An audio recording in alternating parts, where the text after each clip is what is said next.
सांग कधी कळणार तुला भाग 12. नमस्कार मित्र आणि मैत्रिणींनो, तुम्ही जर भाग 11 बघितला नसेल तर लिंक डिस्क्रिप्शन बॉक्समध्ये दिलेली आहे. आता रिया थोडी स्टेबल झाली होती. तिथल्या स्टाफमधील एक सिस्टरने येऊन सांगितले, आता तुम्ही त्यांना जेवायला द्या काहीतरी. रियाच्या आईने तिला जेवणासाठी वाढले आणि त्या घास भरवत होत्या. रिया खाऊन घे पटकन, मग गोळ्या खायच्या आहेत, तिची आई म्हणाली. सुशांत हे सगळं बाजूला बसून पाहत होता. आई प्लीज, माझी काहीही खाण्याची इच्छा नाही आहे. अगं, असं म्हणून कसं चालेल? इच्छा नाही म्हणून कसं चालेल? काहीतरी तर खावंच लागेल, त्याशिवाय बरं कसं वाटेल? खा पटकन. आई, तुला एकदा नाही म्हटलेलं कळत नाही का गं? का इतका आग्रह करत आहे? मला नाही इच्छा तर नाही. मी प्रत्येक वेळेस तुमचंच का ऐकायचं? रिया चिडूनच बोलली. सुशांतला आश्चर्यच वाटलं, ही हिच्या आईला असं का बोलत आहे? कोणाचा राग कोणावर काढत आहे? रिया, काय बोलत आहे तू? मी कुठल्या गोष्टीसाठी आग्रह केला आहे का?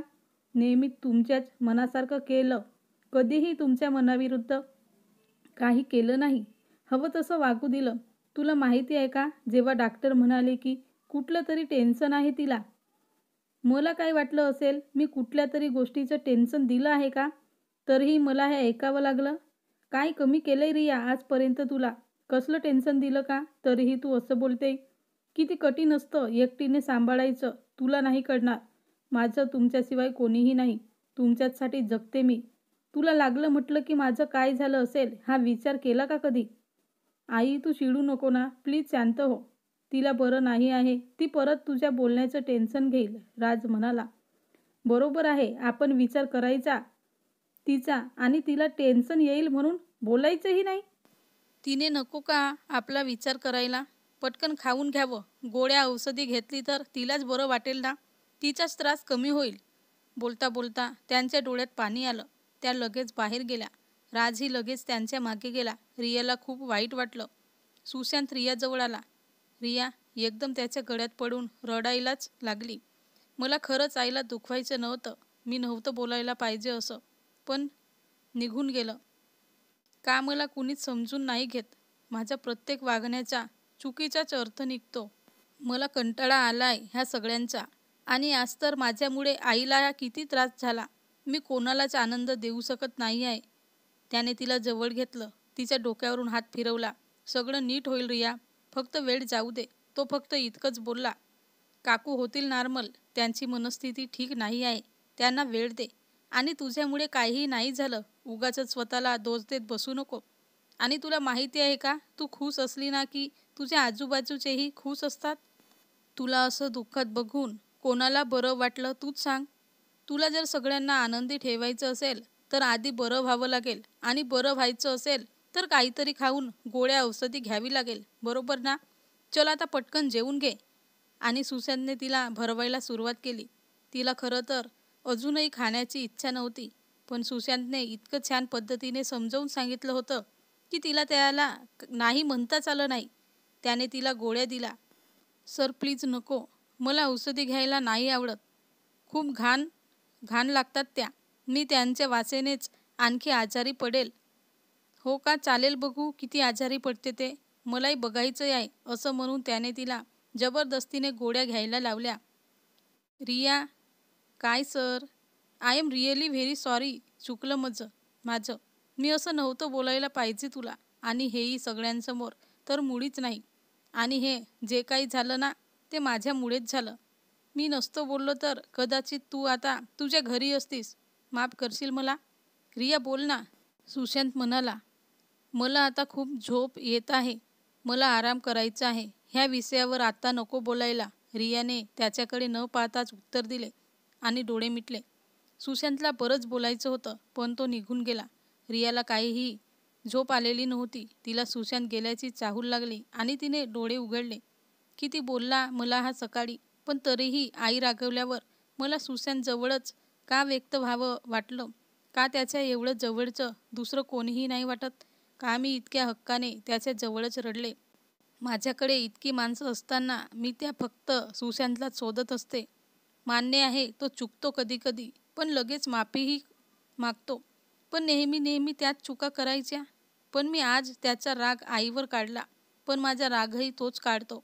मला न बोलताही तो किती छान समजवून घेतो. पण तो हे का करतो ह्याचं उत्तर तर त्याच्याकडे नाही आहे. मग का मी इतका विचार करायचा, त्याच्या चिडण्याचा त्रास करून घ्यायचा? त्यापेक्षा नकोच ह्या कशामध्येही गुंतणं नको. आणि ह्या सगळ्या गोष्टींचा परिणाम माझ्यावर होतो आणि इनडायरेक्टली घरच्यांवर. आणि आता मी त्यांना नाही दुखवणार. आज जे झालं ते नव्हतं व्हायला पाहिजे, पण पुढे असं कधीही होणार नाही, कधीही. तिने मनाशीच निश्चय केला आणि तिने डोळे मिटले. सुशांत बाहेर आला. त्याने बाहेर पाहिलं. रिया तिच्या आईला समजावून सांगत होत्या. तो तिच्या आईजवळ गेला आणि बोलू लागला, रियाने जेवण केलं आहे आत्ताच आणि गोळ्याही घेतल्या. तिला झोप लागली आहे आता.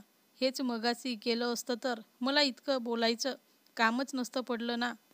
रियाची आई म्हणाली, काकू ती लहान आहे, नसेल कळलं तिला. आणि ती आजारी आहे, साहजिक आहे तिचं चिडचिड होणं. ती नेहमी अशी वागते का? नाही ना. आज जर एखाद्या वेळेत झाली असेल तिची चिडचिड तर काय बिघडलं? तिला आपण नाही समजून घेणार तर कोण घेणार? सुशांतने रियाच्या आईला समजावून सांगितलं. खरंच माझं चुकलं रे, मी उगाचच बोलले. मी इतकं तिला. रियाची आई म्हणाली, आता हा विचार अजिबात करू नका. तिच्याजवळ जा. आता तिला तुमची सगळ्यात जास्त गरज आहे. हो जाते, पण तू पण आता घरी जा. खूप उशीर झालाय. उद्या ऑफिस असेल ना? रियाची आई म्हणाली, हो ऑफिस तर आहे, पण इथे काही लागलं तर? आम्ही आहे ना.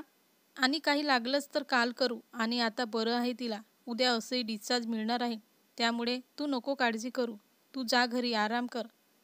नक्की ना? म्हणजे काहीही मदत लागली तर लगेच कॉल करा, मी येईन. आणि काळजी घ्या. हो, खूप मदत झाली तुझी. काय मदत? काय, मी फक्त कर्तव्य केलं माझं, सुशांत म्हणाला. आणि तुम्ही जर असंच बोलत राहिलात तर मी पुन्हा येणार नाही हं. बरं ठीक आहे, नाही बोलणार. चला येतो मी, असं म्हणून सुशांत निघाला. रियाची आई तिच्या रूममध्ये आली. रियाला झोप लागली होती, त्यामुळे त्यांनी काही तिला उठवलंही नाही. रियाला शांत लागलेली झोप पाहून त्यांना समाधान वाटलं. सुशांत घरी आला. तो फार थकला होता. काय रे सुशांत, आज बराच वेळ झाला, खूप काम होतं का? त्याच्या आईने विचारलं. नाही ग आई, आज रियाचा ॲक्सिडेंट झाला तर हॉस्पिटलमध्येच होतो इतक्या वेळ. बापरे, कुठे लागलं तर नाही ना तिला जास्त? आणि आता कशी आहे ती? आई, किती प्रश्न विचारणार आहेस? घाबरू नको आता, ती बरी आहे. सकाळी डिस्चार्ज मिळणार आहे. सगळे रिपोर्ट्स पण नॉर्मल आहे. मग तू का नाही थांबला? काही लागलं वगैरे तर रात्री? अगं तिच्या घरचे आहेत ना. आणि तिला झोप लागली होती आता. आणि मी डॉक्टरांना बोललो, तेही म्हणाले घाबरण्याचं काहीही कारण नाही, म्हणून मी आलो. सकाळी जाईल परत. बरं बरं, सकाळी मला पण घेऊन जा तिला भेटायला. मला पण भेटायचे आहे तिला. आई, तिला घरी आणलं ना की नक्की नेईल मी तुला. खरंच जास्त लागलं नाही ना रे तिला? आई, तिला जास्त लागलं असतं तर मी तिला असं सोडून आलो असतो का? हां, तेही खरंच आहे म्हणा. लवकर बरं वाटावं तिला म्हणजे झालं, सुशांतची आई म्हणाली. हो, लवकर बरी व्हावी ती, सुशांत थोड्या काळजीनेच म्हणाला. तो जेवण वगैरे आटपून रूममध्ये आला. रियाचा चेहरा काही केल्या डोळ्यासमोरून जातच नव्हता. काय अवस्था झाली आहे तिची, आणि तीही माझ्यामुळेच. सकाळी मी थोडं शांततेत बोललो असतो तर. पण आता विचार करून काय फायदा? तिला नेहमीच माझ्यामुळे सफर करावं लागतं. आज थोडक्यात निभावं म्हणून ठीक आहे. रियाचं जर काही झालं असतं तर मी स्वतःला कधीही माफ करू शकलो नसतो. तिला थोडंही काही लागलं तर मी नाही सहन करू शकत. जर तिला काही झालं असतं तर छे, मला तर कल्पनाच केली जात नाही. खूप कमी वेळात रिया खूप जवळची होऊन गेली आहे. रियाला काहीही जपण्याचा प्रयत्न केला तरीही तिला माझ्यामुळेच त्रास होतो. नेहमी तिच्या त्रासाचं कारण मीच असतो. तसं पाहिलं तर माझ्या मागे पुढे कितीतरी मुली असतात, पण त्यांचा मोह मला कधीच झाला नाही, कारण त्यांची योग्यताच नाही आहे. रिया ह्या सर्वांपेक्षा खूप वेगळी आहे, म्हणूनच मला ती जवळशी वाटते.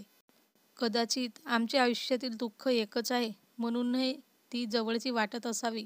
पण रियाच्या प्रश्नांचं काय? तिच्या कुठल्याच प्रश्नांची उत्तरे नाही आहेत माझ्याकडे, आणि ती मला शोधायचीही नाही आहे. नको, ह्या गोष्टीचा जास्त विचार करायला नको. ह्या जगात प्रेम, नाते ह्या गोष्टी मुळात अस्तित्वातच नसतात. ये सब मोह माया आहे. ह्यात अडकलं की वाटेला फक्त दुःख येतं, दुसरं काहीही नाही. म्हणून रियापासून दूर असलेलंच बरं. पण तिला ह्यानंतर माझ्याकडून त्रास होत कामा नये ह्याची काळजी घ्यावी लागेल मला. चला झोपूया, परत उद्या सकाळी हॉस्पिटल आहेच. कारण हे माझ्यामुळेच झालेलं आहे. ही जबाबदारी मी नाही झटकू देऊ शकत, सुशांत म्हणाला. सुशांत, हे काय, तू आता ऑफिसचे काम घरी करायला सुरुवात केली? आपलं काय ठरलेलं आहे, घरी ऑफिसचं कुठलंही काम करायचं नाही? ये आई, माझ्या आधी ऐक. मी आज ऑफिसचं काम घरी करतोय, कारण मी आज ऑफिसला न जाता घरूनच काम करणार आहे. काय सुशांत, बरं आहे ना रे तुला? म्हणजे ऑफिसला नाही जाणार म्हणून म्हणत आहे? आई, मी बरं आहे. रियाला बरं नाही, विसरली का तू? आणि तिला डिस्चार्ज मिळणार आहे, सो मला तिकडे जायचं आहे. हो, पण तूच का? तिच्या घरचे आहेत ना, आणि तेही सुट्टी घेऊन डिस्चार्ज मिळणार ना. आणि तसेही तिचे बाकीचे मित्र मैत्रिणी असतीलच ना तिच्यासोबत, सुशांतची आई म्हणाली. हे बघ आई, कोण आहे कोण नाही मला ह्या गोष्टींची काहीही देणं घेणं नाही. मला फक्त इतकं कळतं की तिथे माझी गरज आहे आणि मी तिथे असायला हवं. बाय द वे, एरवी तर तू दुसऱ्यांना मदत करावी असं सांगत असतेस, आणि आज इतके का प्रश्न मग? आणि तेही रियाच्या बाबतीत. तुला मी तिच्या घरचं सगळं सांगितलं आहे तरीही. हे बघ, मला आनंदच आहे तू त्यांच्यासोबत उभा आहेस खंबीरपणे, पण ह्या आधी तू असं कधी वागलेला नाही, म्हणजे हा खूप चांगला बदल आहे तुझ्यातला. कळतंय का तुला? मी हाच प्रश्नाचं उत्तर मिळवण्याचा प्रयत्न करते की बदल कशामुळे. जे मला इतक्या वर्षात जमलं नाही ते रियाने करून दाखवलं, सुशांतची आई म्हणाली.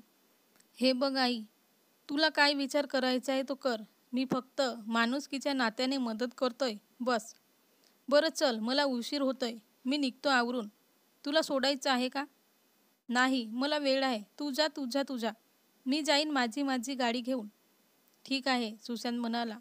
सुशांत हॉस्पिटलमध्ये पोहोचला. काय म्हणतोय पेशंट, बरं आहे का? हो बरं आहे, त्याला कन्फ्युजन्समध्ये बघून रिया म्हणाली. आणि हे काय सर, आज तुम्ही ऑफिसला नाही जाणार? नाही, आज मी घरूनच काम करणार आहे. का, तुम्हाला बरं वगैरे वाटत नाही का? कारण मी कधीही असं सुट्टी घेताना पाहिलं नाही तुम्हाला, रियाने विचारलं. मला काही नाही झालं, अगदी ठणठणीत बरं आहे मी. आणि मी सुट्टी नाही घेतली, मी घरी बसून काम करणार आहे, कळलं ना, सुशांत म्हणाला. बरं काकू, आणि राज कुठे आहे? राजचा आज पेपर आहे तर त्याला जावं लागलं, आणि आई डिस्चार्जची प्रोसिजर करत आहे. इतक्यात रियाची आई आली. अरे सुशांत, कधी आला? हे काय, इतक्यातच आलो. आणि हे काय काकू, तुम्ही इथे एकट्या होत्या तर तुम्ही मला फोन करायचं ना, मी लवकर आलो असतो. अरे कशाला, कोणाला त्रास द्यायचा, आणि आम्हाला सवय आहे रे, नेहमी कोणाला त्रास देणार, तिची आई अगदी सहजपणे म्हणून गेली. पण सुशांतला खूप वाईट वाटलं. त्याने रियाकडे पाहिलं. तिचा पण चेहरा एकदम उतरला होता. रियाच्या चेहऱ्यावरचे बदललेले भाव लगेच तिच्या आईने टिपले, आणि विषय बदलण्यासाठी त्या म्हणाल्या. चल रिया, जायचं ना घरी, मिळाली सुट्टी. पण डॉक्टरांनी एका अटीवर दिली आहे सुट्टी. एकतर वेळेवर जेवण करायचं आणि कसलंही टेन्शन अजिबात घ्यायचं नाही. आणि आता जर तू माझं ऐकलं नाही ना, तर मी तुला इथेच आणून ठेवणार. मग ठरव काय करायचं ते. आई, मी सगळं ऐकलं तुझं, पण परत हॉस्पिटल नको, रिया म्हणाली. तिचा तो चेहरा पाहून सुशांत आणि तिची आई दोघंही हसायला लागले. चल रिया, म्हणून त्याने तिला उठवायला हात दिला. त्याच्या आधाराने ती उठून उभी राहिली आणि ते घरी जायला निघाले. ते गाडीत बसले. आई, तुझं काय आहे, तुला आज बँकेत जायचं नाही का? मी आज फर्स्ट हाफ ऑफ घेतलंय अगं. राज येईल दुपारी, मग मी जाईन. आई, खरंच काही आवश्यकता नाही आहे. तू नको घेऊ नको सुट्टी वगैरे. आता बरं आहे मला, आणि मी थांबू शकते एकटी. हो रिया, मला माहिती आहे तुला एकटी राहायची सवय आहे, पण मी काही ह्या परिस्थितीत एकटं सोडणार नाही. काकू, जर तुम्हाला काही प्रॉब्लेम नसेल तर मी थांबू का, सुशांत म्हणाला. अरे नको, तुला कशाला उगाच त्रास, वी विल मॅनेज, रियाची आई म्हणाली. त्रास कसला आला त्यात, मी असंही आज घरी बसूनच काम करणार आहे. तुमच्याकडे बसून करेल त्यात काय, आणि तुम्हाला पण सुट्टी घ्यायची गरज नाही. ठीक आहे, थांब तू, मला काही प्रॉब्लेम नाही.